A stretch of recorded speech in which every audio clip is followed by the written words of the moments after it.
Bloomberg Audio Studios. Podcasts, radio, news.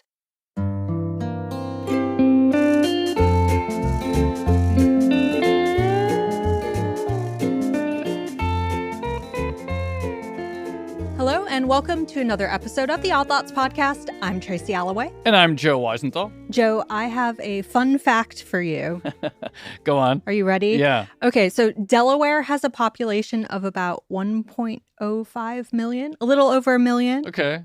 It's one of the least populous states. Yeah. I think it has fewer people than a lot of big cities in the U.S. For sure. However, Delaware has 2.1 million businesses registered in the state. So basically two businesses for every person. This is a legit fun fact. This is like a legit, I did not know this. I mean, I knew that it was not a very big state population-wise. I know that so many corporations or businesses or whatever incorporate in Delaware, but this sort of 2-to-1 ratio, excellent fun fact, Tracy. Well done. Yes, for your next dinner party, you can trot that one out. But Yes.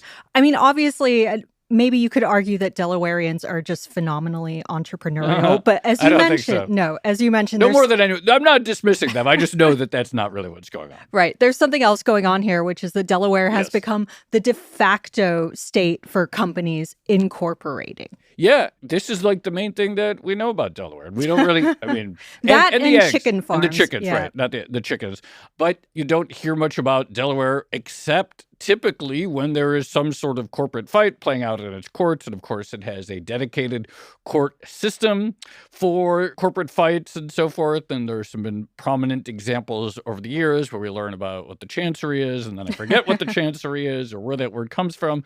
But people seem to like their simplistic, streamlined legal system for corporate things, and it seems to have paid off reasonably well. People seem to like it, but that might be changing. So you mentioned corporate fights. We had a very prominent example of this relatively recently when there was the court fight over Elon Musk's compensation at Tesla. And eventually Elon just said, you know, I'm going to pick up my company and move it to Texas and incorporate there. And in fact, we are seeing a few examples of companies choosing to move away from Delaware and to places like Texas or Nevada. And I know this isn't maybe a top of mind news development for many people right now. There's a lot going on. Yeah. But I think it's really interesting. It's kind of slow moving, and it does have implications for shareholder rights. Totally. I actually think it's a very important, relevant topic, and I'll say this is the reason why, which is that in a sense, a legal system is this network effect, and people respect the legal system, and even if maybe there are decisions that go against them, they're like, okay, this is a high-quality legal system. It is very hard to rebuild that somewhere else. It also is the sort of thing that if there is some pull elsewhere, then it's interesting to see what does it take to pry entities away from this network where there is years and years and thousands of decisions upon which to build something resembling a shared law. And so, you know, when I think about the United States, when I think about these bigger questions about how do you move dollars, how do you move entities, industries to other jurisdictions that are maybe younger and don't have the same level of historical jurisprudence, maybe there is a microcosm, a story to be told about the Delaware history, how it built up, and if there are any threats to it over the medium term. Absolutely. Very well put. Thank you. So I am happy to say we have the perfect guest. We're going to be speaking with Professor Ann Lipton. She is a law professor at the University of Colorado and Lawrence W. Demuth Chair. So Ann, thank you so much for joining us. Thank you so much for the invite. I'll start with the obvious question, which is, how did we end up with Delaware as the de facto place for corporate incorporation? Why Delaware? Because Delaware actually strategized that it wanted to attract incorporations. And this was back in the late 1800s, early 1900s. A number of states actually thought that they could make money by having corporations incorporate in their state and pay fees. You could actually open a newspaper at that time and see advertisements for come incorporate in X state.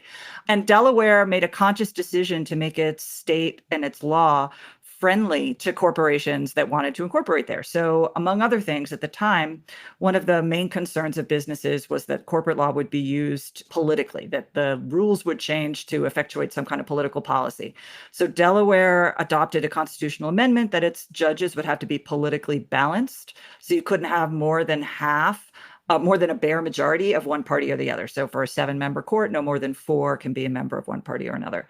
They also put a constitutional amendment that any changes to the corporate code required a 2/3 vote of the legislature.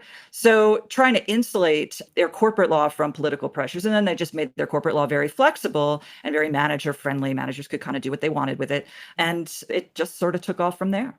This is really fascinating, this idea of creating the corporate legal system in this sort of glass enclosure through which the political system cannot break. And this is a theme that seems to come up over and over again.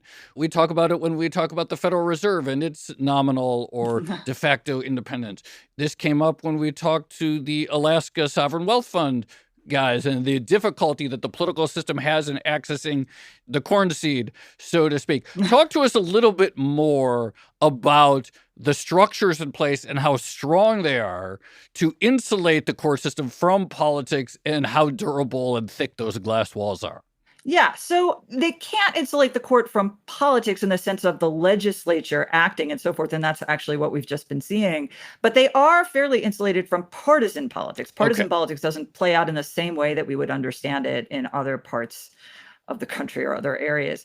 But so the idea here, well, first of all, I mean, one thing to note, though, is that Delaware's obviously it's very blue state voting behavior, and judges do things other than decide corporate cases. We do forget that, but they do, in fact, have other things to decide.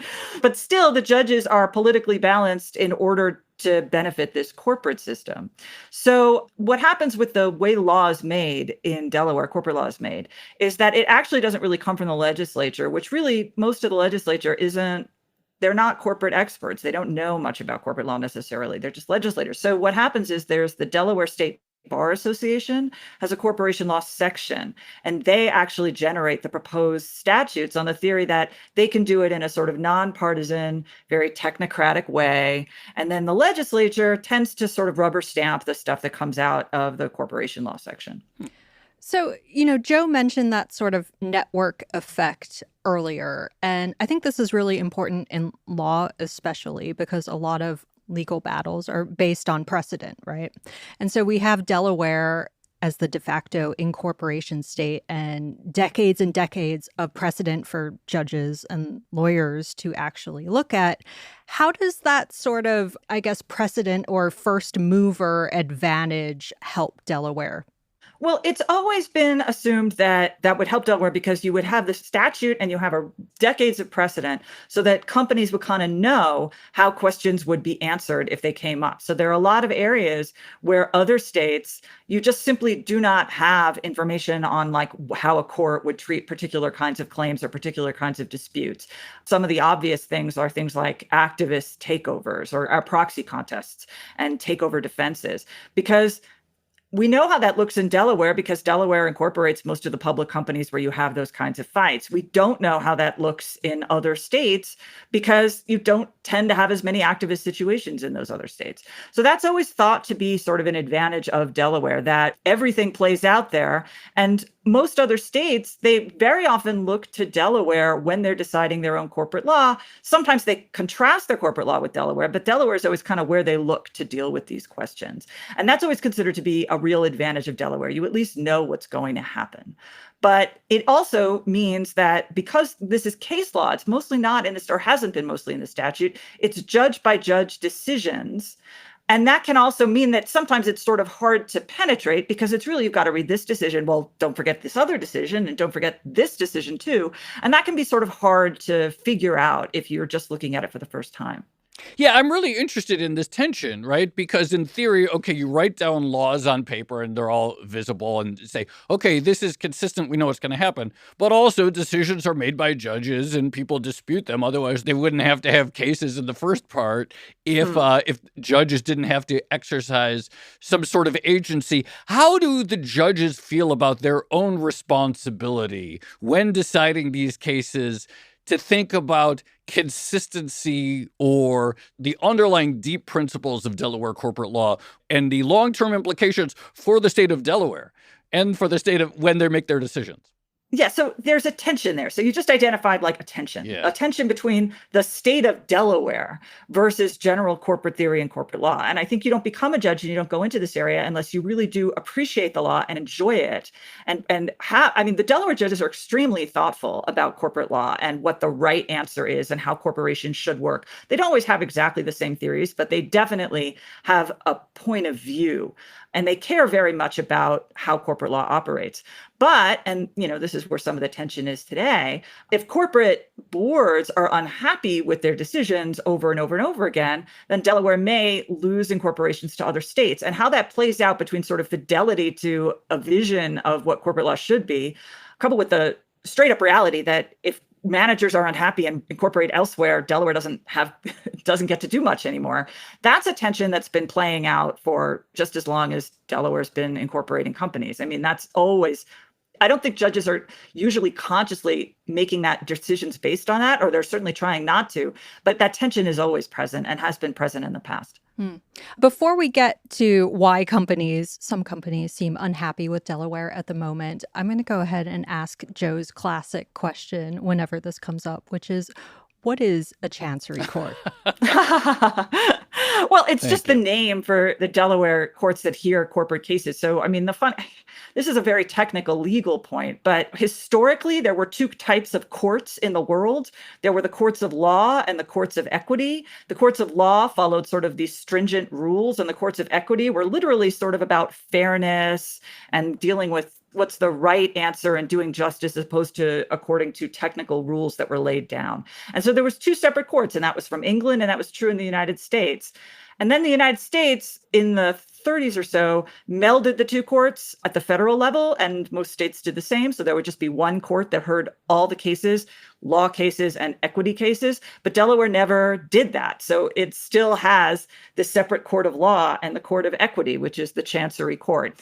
So its historical origins are essentially rooted in this idea of fairness and commanding people to take the proper actions.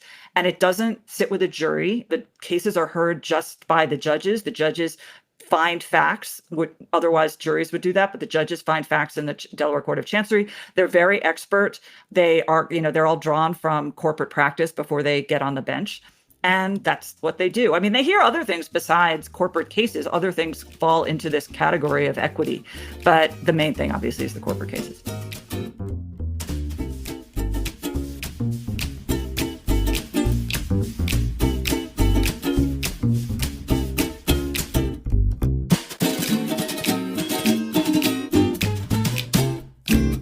So I want to eventually get into the Elon pay case and maybe get your read on it, et cetera. But before we do that, you mentioned that this is nothing new. There are these long-standing questions about the Delaware and its persistence. Can you give us a little history? Or what were the Elon cases pre the Elon cases that sort of maybe had people questioning the sort of durability of the Delaware system? The long ago, before Elon. Elon avant la lettre. It's in the 80s. It was that long ago. It was the 80s. There were two big incidents. So one case of these are the basic law cases that you learn if you're in any kind of basic corporate law class. So one case was called Van Gorkum. Basically, a company was selling itself and they settled on a price, and shareholders sued, claiming that the board didn't take proper care in setting this price. Nobody suggested they were acting in bad faith, but they just didn't take the time to make sure that they got the best price. And the Delaware Supreme Court agreed, and it held that the directors could be held personally liable for damages for essentially not getting the right price for the company. And that terrified boards because these boards could be acting in good faith and still could be, not selling the company for enough. That's serious money in damages. So Delaware amended its corporate code so that companies can now add a provision to their charter that says directors will not be held liable for monetary damages for negligence.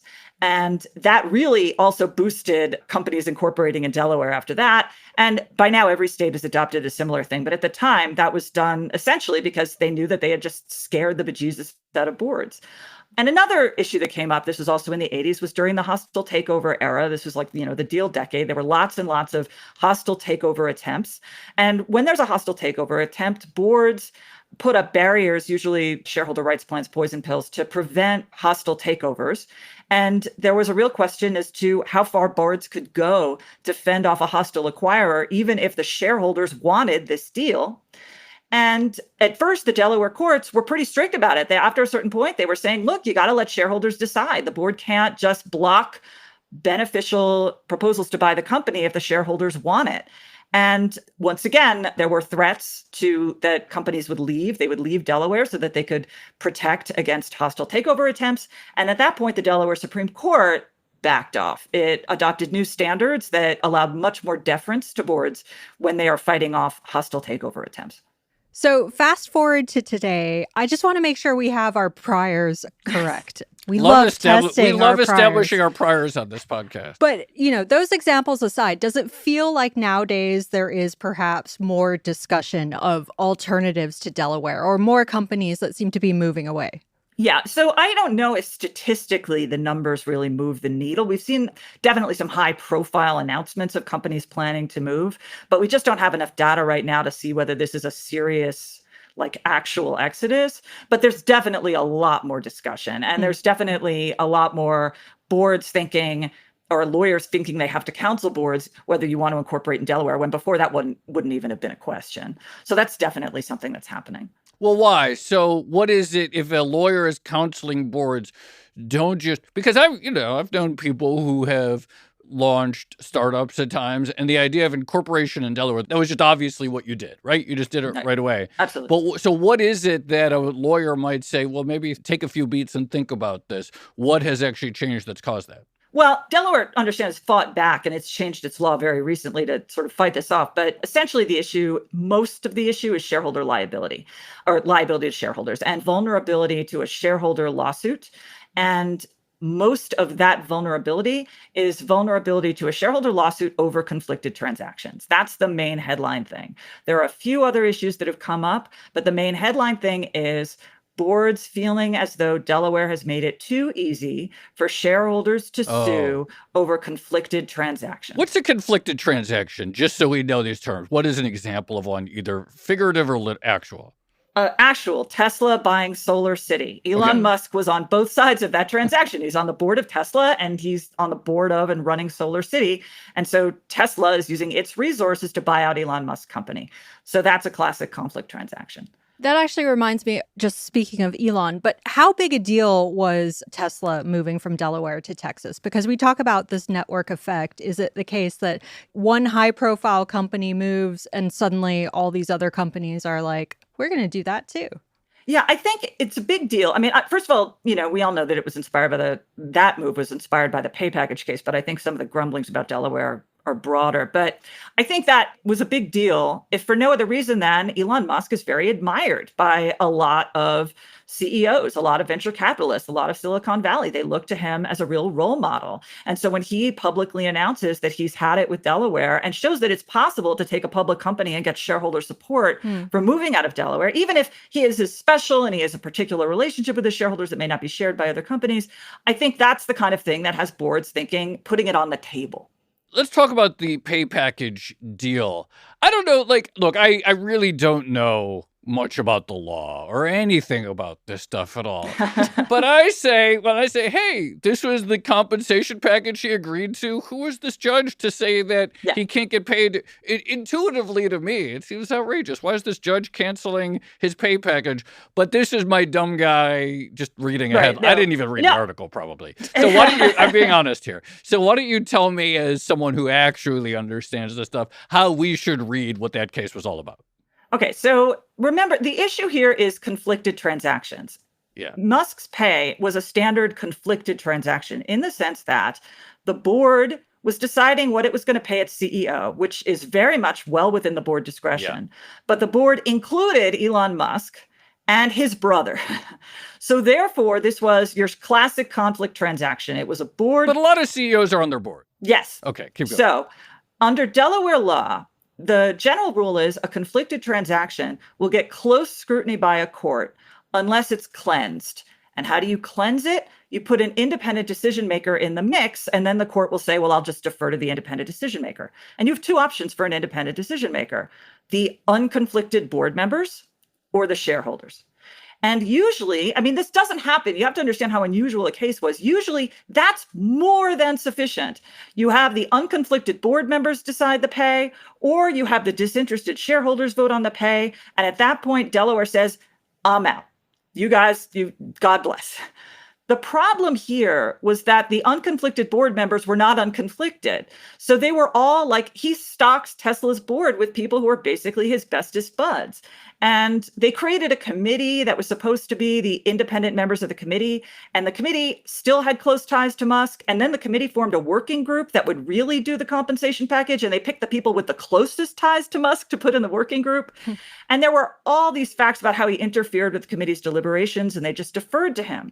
So given that, the court felt that they didn't put actual independent decision makers at the board level. So then they took it to the shareholders and they had a shareholder vote. But there was not full disclosure in the proxy statement. The shareholders were not fully informed. And for obvious reasons, shareholders can't cleanse anything unless they have full information.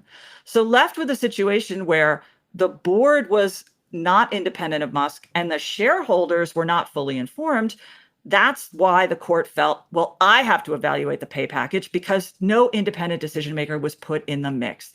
And then from there, she decided it was too much. So this might be a tough question to ask, but since we're talking, this discussion or debate centers on shareholder liability, as you laid out, do we have any research that actually tells us what happens to share prices and stocks when a company signals that it's going to move away from Delaware or when it actually does it? We have incredibly mixed evidence. The fact is that scholars have been fighting about this forever, whether it makes a difference. And some have found that maybe it's beneficial depending on the type of company. Delaware's expensive. The whole point of Delaware having this chartering business is that's how the state funds itself. It gets 25% of its revenues from incorporation fees. No other state does anything like that. So for smaller companies with less resources, it can be beneficial to move away from Delaware. But mostly this is something where different scholars will come up with different things. We just don't know for sure. And that's probably because Delaware has been dominating for so long, at least for public companies, that it's hard to tell if there's a serious movement away. Now we'll know. It's interesting. So let's talk about the allure of, say, reincorporating in Texas. I could see just sort of for vibes and vague ideological things. Taxes. Elon wants to go to Texas. I'm not surprised. And they're probably the politicians or, Elon, come on down. The shareholders are like, we're going to get away from those blue states that impose communism on you by not letting you get your $1 billion pay package or whatever. All that being said, the goal, it seems to me, or why people like Delaware is this idea of balance. Because while there may be an Elon Musk cult that loves to hand him money, and not every shareholder wants to have that relationship with their CEO where they're just forking over a lot of money. And so it seems to me that, okay, maybe Texas is a good fit for Elon and his shareholders, but that's still in many cases some sort of court system that maintains a balance of power between the CEO, the board, and the outside shareholders is still what's going to be desirable for most companies. Yeah, so this is a complicated question. That is exactly how Delaware has sold itself, that essentially that it maintained a balance, that it mostly gave boards incredible amounts of flexibility and incredible amounts of deference, but ultimately there was some basic floor of protections for shareholders. The issue, well, there are twofold issues. The first is that ultimately corporate managers are the ones who make decisions about where to incorporate when they do a startup. Once you're actually publicly traded, if you want to move, you need a shareholder vote. But before then, you can pick any company you want to. And even if you need a shareholder vote once you're publicly traded, as we saw with Tesla, if you're a Meta or where you have a controlling shareholder, the shareholder vote's really easy. It's just what the controlling shareholder wants. So moving is not hard. And so the only reason essentially that you wouldn't do it is if you really thought you were going to pay a price with shareholders. It's not clear how much of a price shareholders are going to inflict for being in a state with fewer protections. So the theory has always been the cost of capital will be higher if you're in a state with fewer protections, but it's not clear how much that plays in, as you just asked, is there really a shareholder value price for moving to a different state? It's not clear shareholders really have the power to push back. And Delaware also, seeing this move, weakened a lot of the shareholder protections that led to verdicts like the Musk pay package case. So now we really don't know if there's a difference.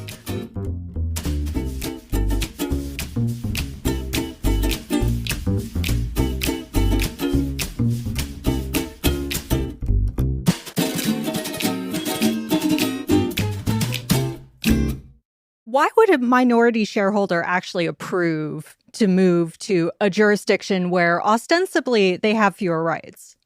Because remember, 90% of this is about shareholder litigation. There may be and conflict transactions and suing over conflict transactions. That is most of what this fight is about. It's not the only thing, but it's most of it.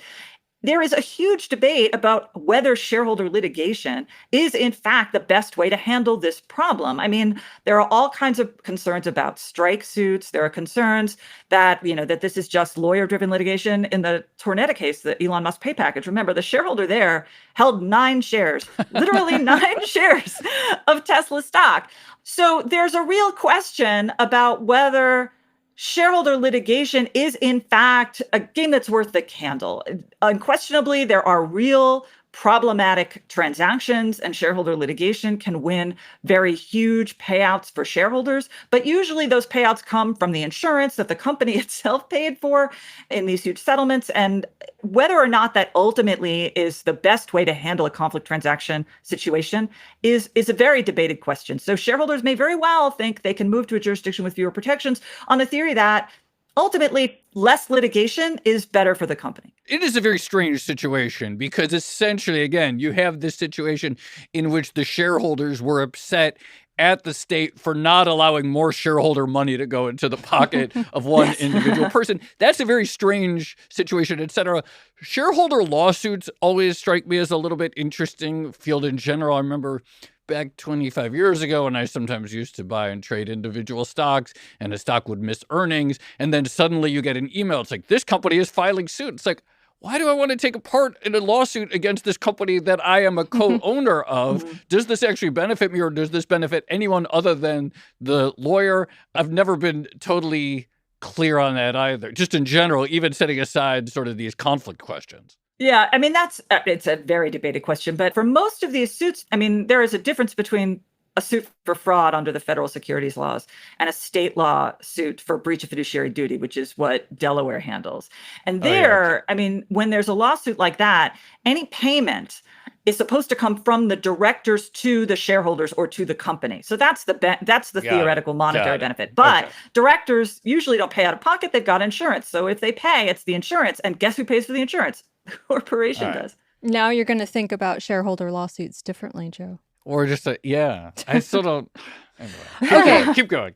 All right. So you touched on this earlier, but Delaware isn't exactly standing still while it sees companies move elsewhere. Is this just going to result in a sort of race to the bottom in terms of shareholder rights, where states are just like, well, if you drop your standards or if you alter the balance here, I'm going to do the same thing, and everyone just kind of races to the bottom?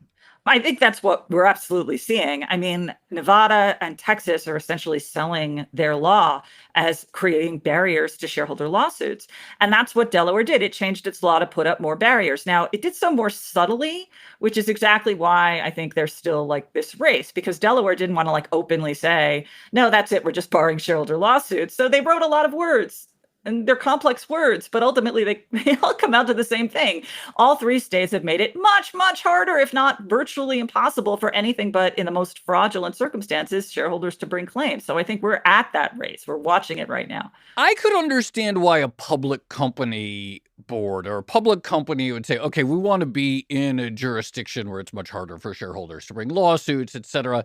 Is the calculus different depending on the maturity of the company? And could you say like an early stage startup? Like I said, I've known people in the startup space. One of the first things they do is incorporate in Delaware.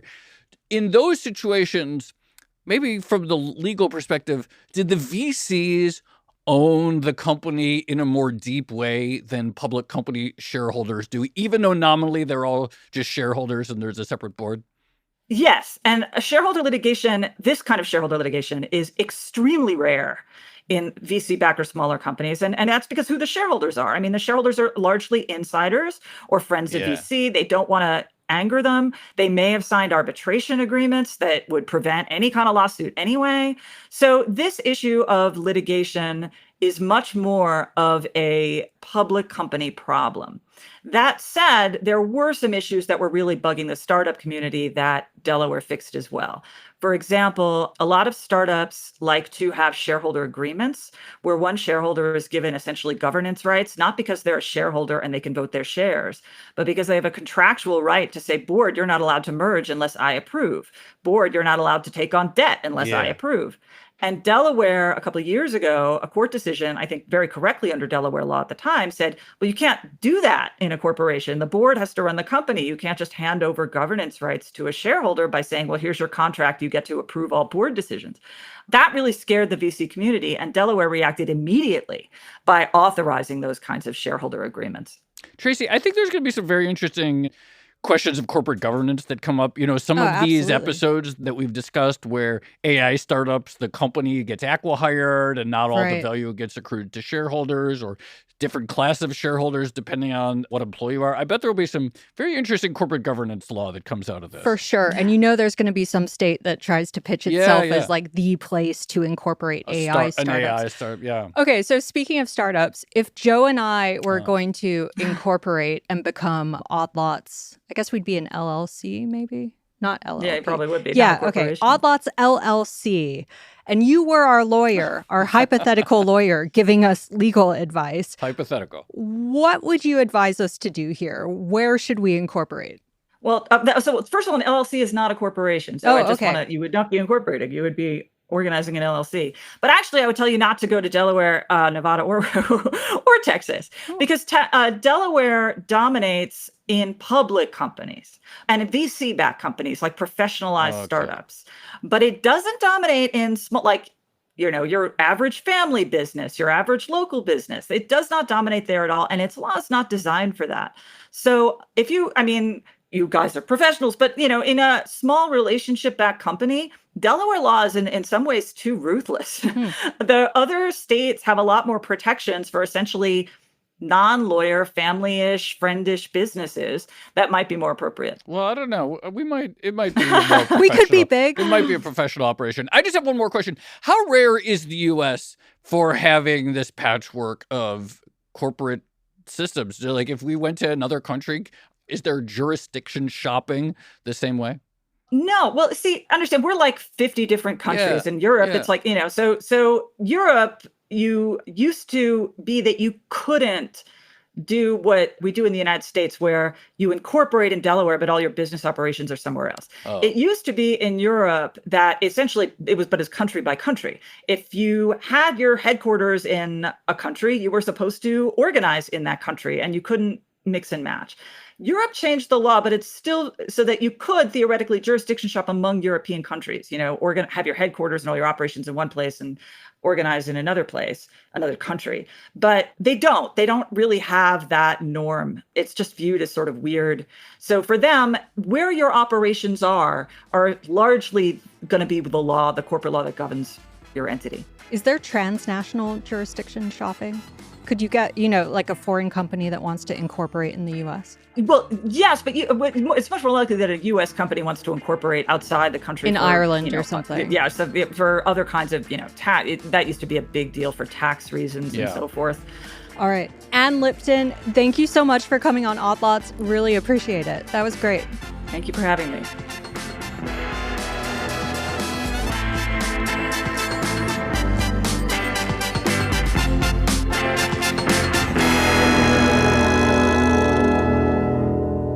Joe, that was so interesting. That's super interesting. I think business journalism in general, or financial journalism, doesn't cover legal stuff enough. Well, Matt Levine has proved it because there's a huge demand for his newsletter, precisely because he's one of the few destinations that actually talks about the Chancery and all this stuff. But to your point, this proves the point. He's the exception that proves the point. The entire point.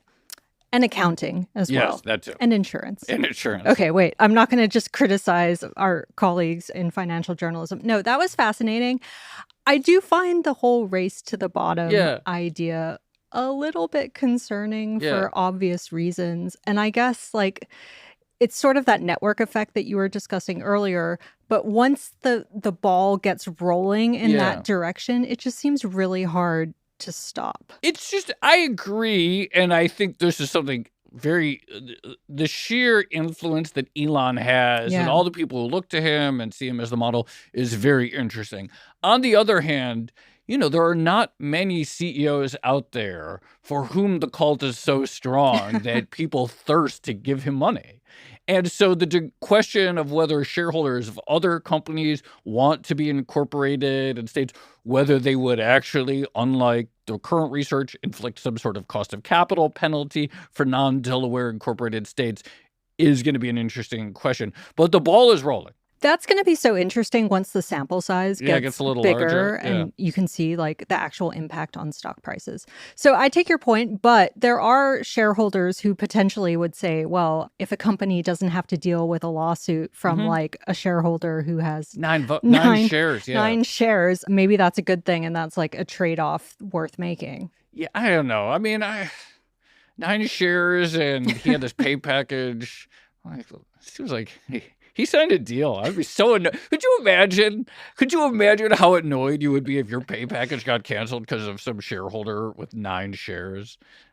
My pay package of millions, I would be annoyed. No, it doesn't matter how rich I am. I cannot imagine my fury. I would be the richest person in the world. I would be so annoyed by that. Okay, so now that we've annoyed Joe, shall we leave it there? Let's leave it there. Okay, this has been another episode of the Odd Lots podcast. I'm Tracy Alloway. You can follow me at Tracy Alloway. And I'm Joe Weisenthal. You can follow me at The Stalwart. Follow our producers, Carmen Rodriguez at Carmen Armin, Dashiell Bennett at Dashbot, and Cale Brooks at Cale Brooks. For more Odd Lots content, go to Bloomberg.com/oddlots. We have a daily newsletter and all of our episodes. And you can chat about all of these topics 24/7 in our Discord, discord.gg/oddlots. And if you enjoy Odd Lots, if you like it when we dig into legalities in the U.S. legal system, then please leave us a positive review on your favorite podcast platform. And remember, if you are a Bloomberg subscriber, you can listen to all of our episodes absolutely ad-free. All you need to do is find the Bloomberg channel on Apple Podcasts and follow the instructions there. Thanks for listening.